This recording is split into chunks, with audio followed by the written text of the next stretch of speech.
लय टाइम झाला, त्यांचा परत काही फोनच नाही आला. पोरांना बरं वाटत असेल का?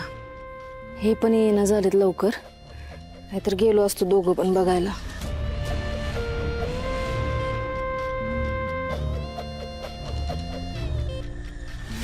घरात कोणीच दिसेना झाले. ही लाली पण एकटीच आहे. हीच संधी आहे डिंपल, डॉक्टरांच्या नाकी नऊ आणायची.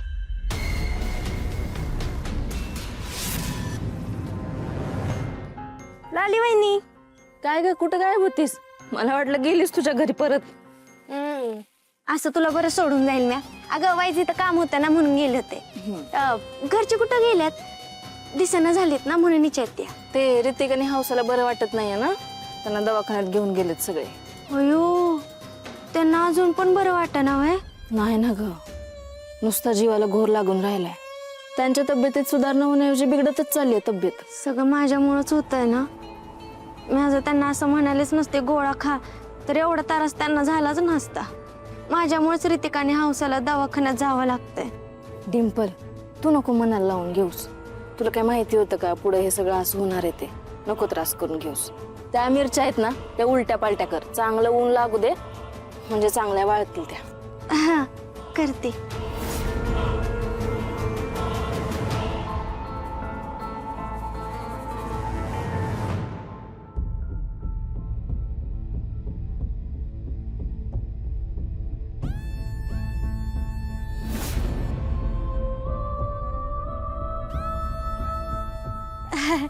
झालं. लाली वहिनी, तुला एक विचारू? विचार की. तुझं किती प्रेम आहे गोपाळ दादावर? आता हे काय मध्येच? अगं सांग की. बेस्ट फ्रेंड आहे ना, मी नाही सांगणार कोणाला, आपल्या मैत्रीची शपथ. माझं ना यांच्यावर लय म्हणजे लय प्रेम आहे. लहानपणापासून मी थांबले यांच्याशी लग्न करण्यासाठी. यांच्यासोबत सुखी संसाराची स्वप्न बघितली. माझी जी काही स्वप्न आहेत ना, ती सगळी ह्यांच्या जवळ येऊनच थांबतात. म्हणजे ह्यांच्यापाशी सुरू होतात, ह्यांच्याच पाशी थांबतात. आता हेच माझं आयुष्य आहे. यांच्यासाठी मी काही करू शकते.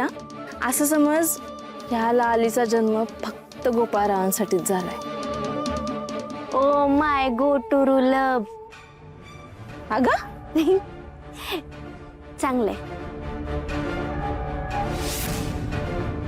लाली वहिनी, अजून एक विचारू? समजा तुझा नवरा हा तुझा नसेल तर?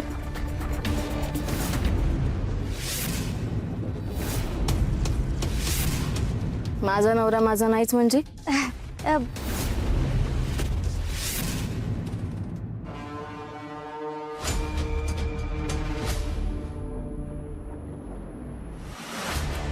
सॉरी बरं का. अहो सॉरी, तुम्ही का सॉरी म्हणताय? दादा तुमच्याशी फारच उद्धट वागला ना. अहो त्याचं काय, त्यांना माझा स्वभाव माहिती नाही ना, त्याच्यामुळे त्यांना राग येणं स्वाभाविकच आहे. त्याच्या ठिकाणी दुसरं कोणी असं तरी चिडलं असतं, कारण ते मला नीट ओळखत नाही, त्यांना माझा स्वभाव माहिती नाही. पण मला माझा स्वभाव माहिती आहे ना. माझ्या मनात पाप नव्हतं आणि नसणार आहे. त्यामुळे दादा काय बोलला ह्याच्याकडे मी नाही लक्ष देत. खरंच तुम्ही किती वेगळ्या विचाराचे आहात. तुमच्यासारखे असे माणसं फारच कमी असतात. खरं तर मीच दुकानावर तुम्हाला भेटायला येणार होते, पण काय झालं? तुम्ही बसा ना.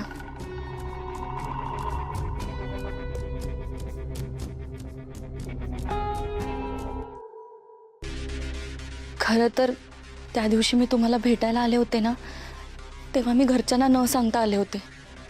पण मग मी बाहेर पडल्याचं कळलं त्यांना, बाबांना आणि दादांना दोघांनाही. मग बाबा मला खूप ओरडले. माझं घराबाहेर पडणंही बंद केलं त्यांनी. म्हणून तर तुम्हाला त्यांनी ड्रेस घेऊन इथे बोलवलंय.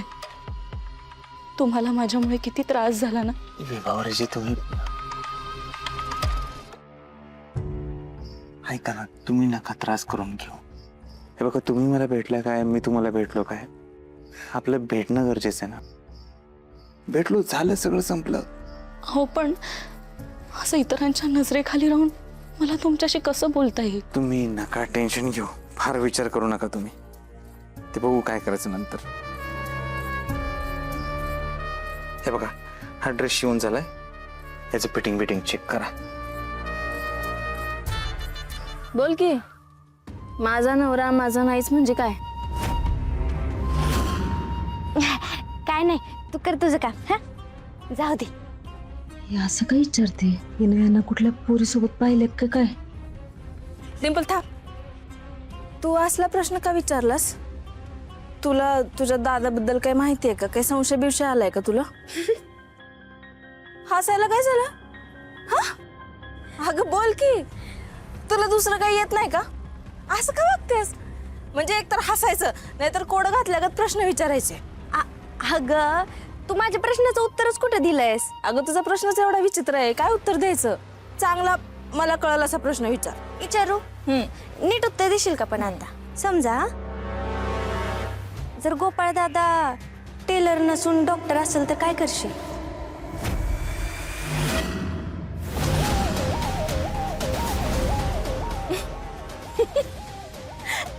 असं कसं होईल?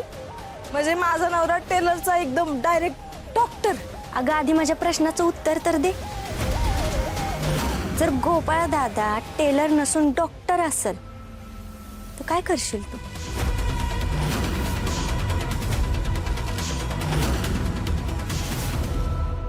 मला दादाच्या वागण्याचा राग आला असेल ना. राग, इतका राग आला होता असं वाटत त्याला जागीच मारून टाकावा.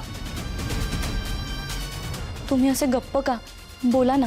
तुम्ही माझ्यामुळे शांत बसलात ना. अहो तुम्ही नका टेन्शन घेऊ, त्रास नका करून घेऊ. त्याच्या ठिकाणी मी असतो किंवा दुसरं कोणी असतं तरी असाच वागला असता. तुम्ही कशाला टेन्शन घेता? एक काम करा, बघा हा दुसरा ड्रेस पण शिवून आणलाय, आपण चेक करा.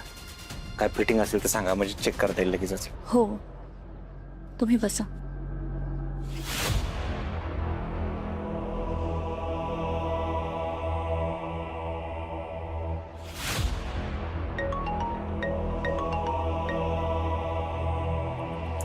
ही का फोन करते?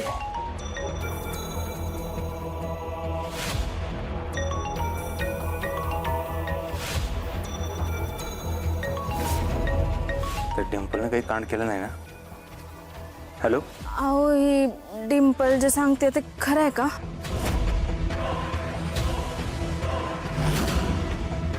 हॅलो.